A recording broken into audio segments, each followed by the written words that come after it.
नमस्कार दोस्तों, काफी समय के बाद कोटा जानकारी चैनल पर एक और वीडियो लेकर मैं आया हूं। मेरा नाम है राज दुबे और आज मैं आपको बताने वाला हूं कि अगर कोटा में आपको मिलता है ER2 batch, R3 batch, R1, R5, तो इन बैचेस को आपस में चेंज कैसे करें। सपोज कीजिए आपको R3 बैच मिला है इंग्लिश मीडियम का, या हिंदी मीडियम के हो तो RS3 मिला है। अब वहां पे आपको एक टीचर्स अच्छा नहीं लगता है, या एक टीचर अच्छा नहीं लगता है, या दो टीचर्स अच्छे नहीं लगते हैं, तब आपका मन करेगा कि मैं बैच बदल दूं। तो दोस्तों, टॉप बैच में जाना उतना आसान नहीं होता, क्योंकि आप अगर R2 या S2 बैच में जाना चाहेंगे, जो कि आपके बैच से बड़ा बैच होगा, तो वहां पे बहुत ही दिक्कत का सामना करना पड़ेगा आपको, क्योंकि वहां पे वैसे ही सीट्स कम हैं, क्योंकि काफी सारे बच्चे वहां पे पहले से हैं जिनकी एबिलिटी, जिनकी नॉलेज आपसे ज्यादा है। कुछ जो सीट्स बच जाती हैं, बच्चे शुरुआत से ही जो कि पहले से पढ़ रहे होते हैं रेजोनेंस में, वो शुरुआत से ही अपनी सीट्स बुक कर लेते हैं। किसमें? इसमें, आपके टॉप बैच में। अब आपको करनी है तो आपको थोड़ी सी एक्स्ट्रा मेहनत करनी पड़ेगी। वो मेहनत क्या होगी मैं बताता हूँ दोस्तों। जैसे कि इंग्लिश मीडियम के जो बैचेस होते हैं उसमें R1 और R2, मोस्टली R2 तक चेकिंग होती है, कि आपको महीने में एक बार चेकिंग मिल सकती है, हफ्ते में हो सकती है, हर हफ्ते चेकिंग हो सकती है शुरुआती समय में, या लास्ट में हो सकता है रेगुलरली चेकिंग हो अगर बच्चे शिकायत करते हैं तो।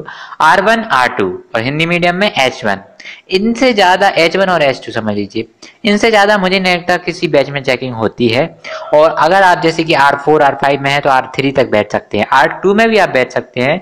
पर वहां पे दिक्कत क्या होती है कि कई बार चेकिंग हो जाती है, जैसे कि चेकिंग हो रही है तो आपकी एक या दो क्लास मिस हो जाती है, हो सकता है कंटिन्यूसली रोज सुबह की पहली क्लास मिस हो जाए, तो इस स्थिति में आपका काफी सारा लॉस हो जाता है। मैं आगे बताऊंगा आपको कि आप अपना बैच ऑफिशियली कैसे चेंज करा सकते हैं। ये बात होती है अनऑफिशियली बैठ जाओ, कि कोई चेक तो कर नहीं रहा है, तो जाके बैठ गए, पढ़ लिया हमने।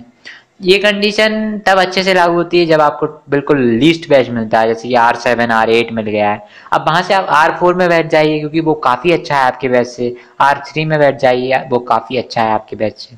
तो वहां पे बेनिफिशियल है ये तरीका। R2 में बैठोगे तो हो सकता है किसी दिन पकड़ा जाओ, आपका कोर्स डिस्टर्ब होगा, इसलिए वो रिस्क मत लो। अब ऑफिशियल वे क्या होता है कि आप जाइए डिपार्टमेंट में, जिस भी डिपार्टमेंट के हैं, एडवांस डिपार्टमेंट में है, अगर आप एडवांस में हैं तो एडवांस डिपार्टमेंट में जाइए, मेंस में है तो मेंस डिपार्टमेंट में जाइए। उनके हेड, जैसे मेंस के हेड वरुण सर थे रेजोनेंस में, या फिर अगर आप LN में पढ़ते हो तो वहाँ पे हेड डिपार्टमेंट में जाइए अपने एडवांस या मेंस जो कोर्स है उसकी। तो वहाँ पे आपको एक एप्लीकेशन लिखनी होगी और उसके बाद एक टेस्ट होता है, तो वो टेस्ट देना होगा आपका। दूसरा तरीका ये भी होता है कि कई बार आप अपने पिछले टेस्ट के नंबर बता सकते हो, जैसे कि रिसफलिंग नहीं होती है अगर काफी टाइम तक, 2 महीने 1 महीने तक, और आपके मार्क्स एक बार रिसफलिंग के बाद अच्छे आ चुके हैं, उसके पहले खराब आए थे, तो आप चूंकि आप हकदार हो गए हो लेकिन रिसफलिंग हो ही नहीं रही है, तो फिर आपको वो बैच नहीं मिलेगा। तो आप अपने नंबर, अपने मार्क्स दिखाइए उनको, वो आपको बैच अलॉट कर देते हैं। उसके अलावा आप 2-3 और रास्ते होते हैं। अगर आप चाहो तो काउंसलर के पास जाओ, उससे बातें करोगे, मैं नहीं कर पा रहा हूँ, मुझे बहुत घबराहट हो रही है, अच्छे टीचर्स नहीं है उसमें, अच्छे हैं, तो काउंसलर भी कई बार हेल्प कर देते हैं। उसके अलावा आप उनसे वैसे भी अगर जाओगे तो थोड़ी बहुत मतलब बात करोगे, कन्विंस कर लोगे हेड को, तो वो आपको एक एप्लीकेशन लिख के दे देंगे कि आपको परमिशन दी जाए अगले 1 महीने तक या इस तारीख तक बैठने की, तो आप उस पर्टिकुलर बैच में जाके बैठ सकते हो। भले ही वह टॉप बैच क्यों ना हो, जैसे कि R1 या H1 क्यों ना हो, वो टॉप बैच है तो वहाँ पे आपको परमिशन मिल सकती है।